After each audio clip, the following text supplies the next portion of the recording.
Assalamualaikum warahmatullahi wabarakatuh. Anak-anak, alhamdulillah ya, pada kesempatan hari ini kita bisa bertemu kembali walaupun melalui suara ya.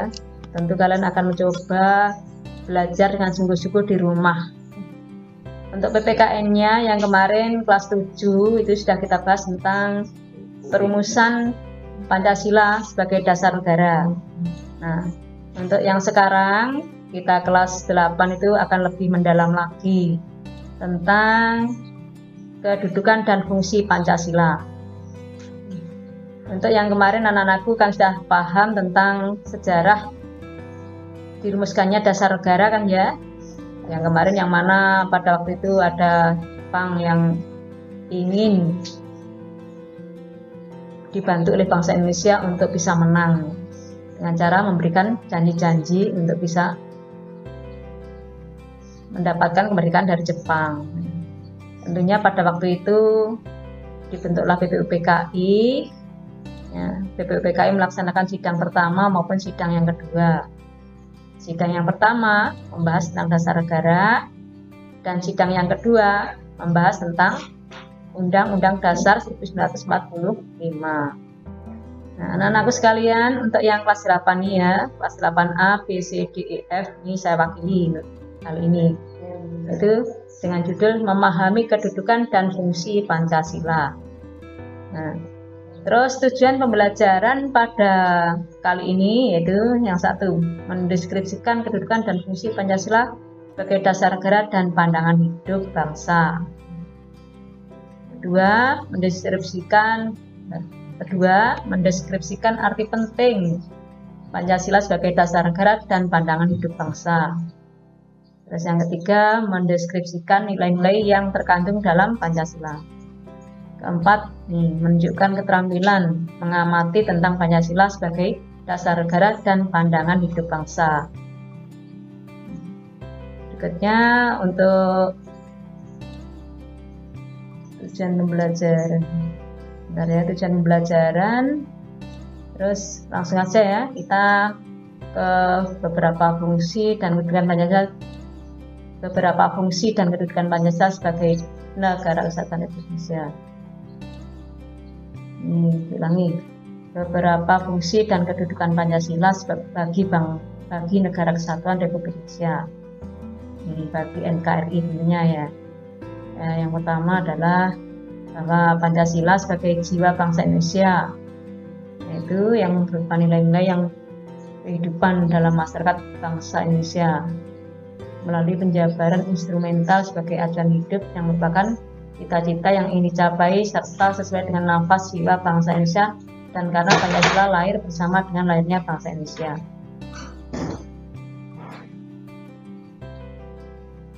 Berikutnya Pancasila kedua ya, Pancasila sebagai kepribadian bangsa Indonesia. Ini merupakan bentuk peran dalam menunjukkan adanya kepribadian bangsa Indonesia yang dapat dibedakan dengan bangsa lain. Yang dapat dibedakan dengan bangsa lain maksudnya sikap, mental, tingkah laku, dan amal perbuatan bangsa Indonesia. Memang kepribadian bangsa Indonesia akan lain dengan bangsa-bangsa lain. Itu merupakan pribadi dari bangsa Indonesia.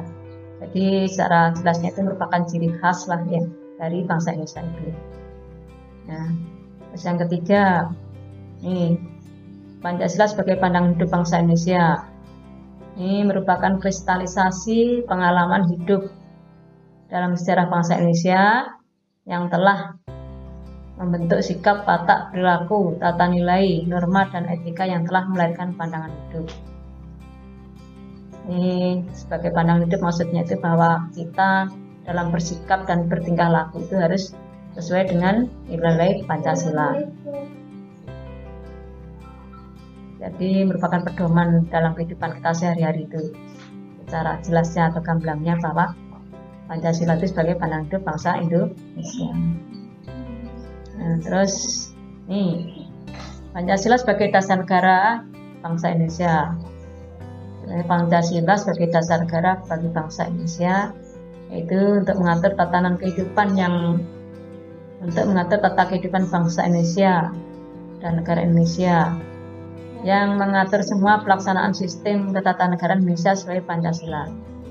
Jadi segala aturan, segala tatanan atau segala undang-undang gitu ya, yang untuk mengatur kehidupan bangsa Indonesia itu harus didasarkan pada nilai-nilai yang ada dalam Pancasila itu.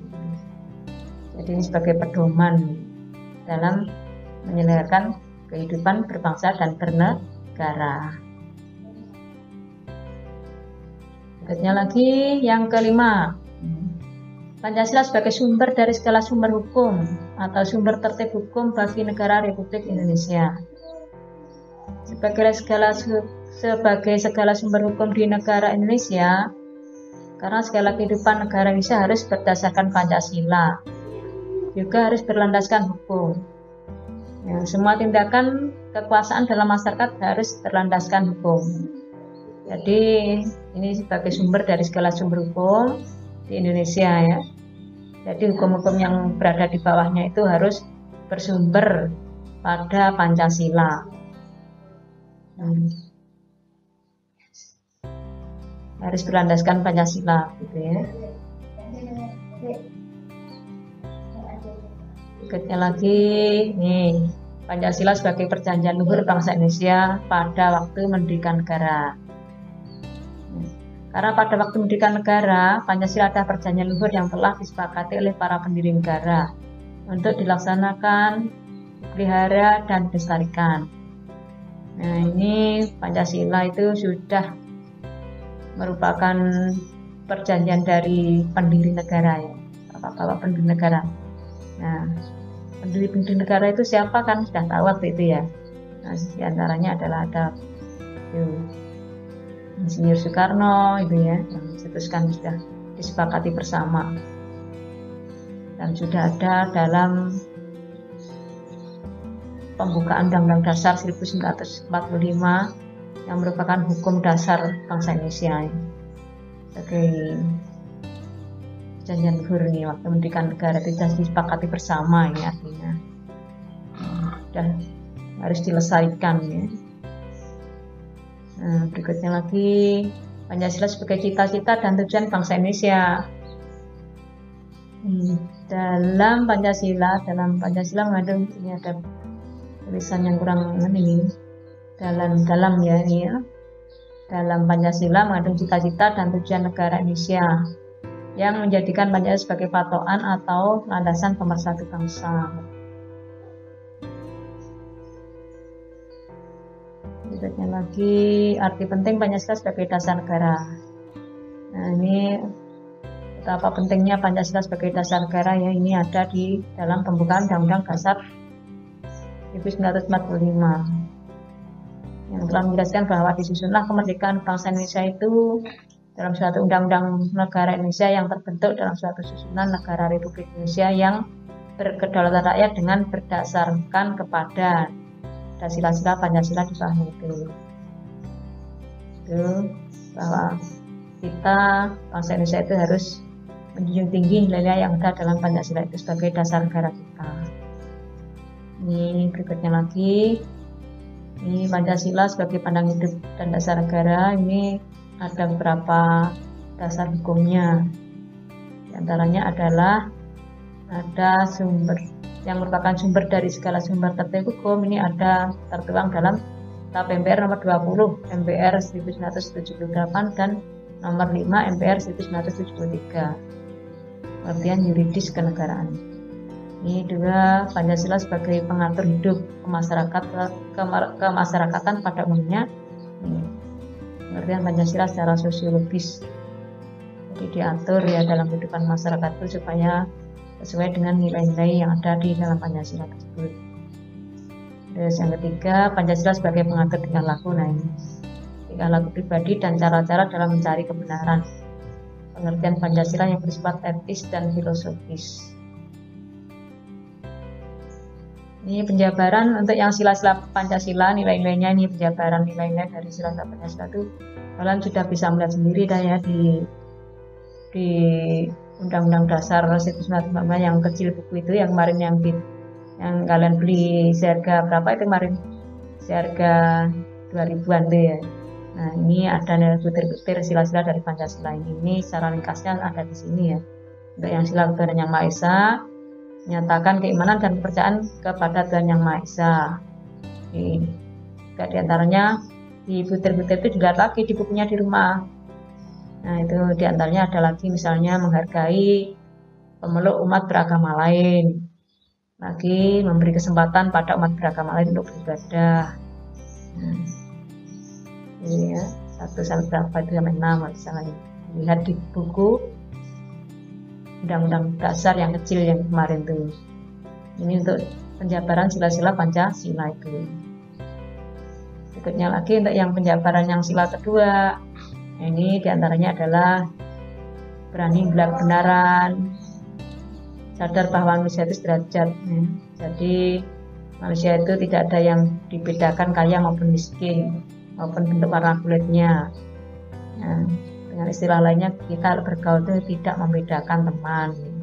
Ini untuk perwujudan sila kemanusiaan yang adil dan beradab.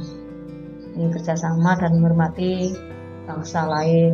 Katanya dilihat lagi ya di butir-butir sila-sila itu ada. Untuk yang sila ketiga, ini Persatuan Indonesia, ini contoh-contoh pelaksanaan dalam kehidupan sehari-hari. Ini ada beberapa di antaranya. Ini kalian harus bisa menjaga persatuan dan kesatuan. Juga kepentingan bangsa dan negara harus diutamakan. Ini supaya kita walaupun berbeda-beda tetap satu, yaitu dengan sila lainnya Pancasila ya sebagai pemersatu bangsa, dan di situ ada lambangnya yang dikembangkan atas dasar Bhinneka Tunggal Ika dengan memajukan pergaulan demi persatuan dan kesatuan bangsa. Untuk yang sila keempat nih, sila kerakyatan yang dipimpin oleh hikmat kebijaksanaan dalam permusyawatan perwakilan. Ini tentang musyawarah ya tentunya. Nah, ini kepentingan bangsa dan negara harus kita utamakan, misalnya gitu. Dalam musyawarah misalnya tidak boleh memaksakan kehendak. Terus lagi, segala putusan harus bisa dipertanggungjawabkan ya, dengan menjunjung tinggi nilai keadilan. Yang bisa dibaca sendiri lebih jelasnya.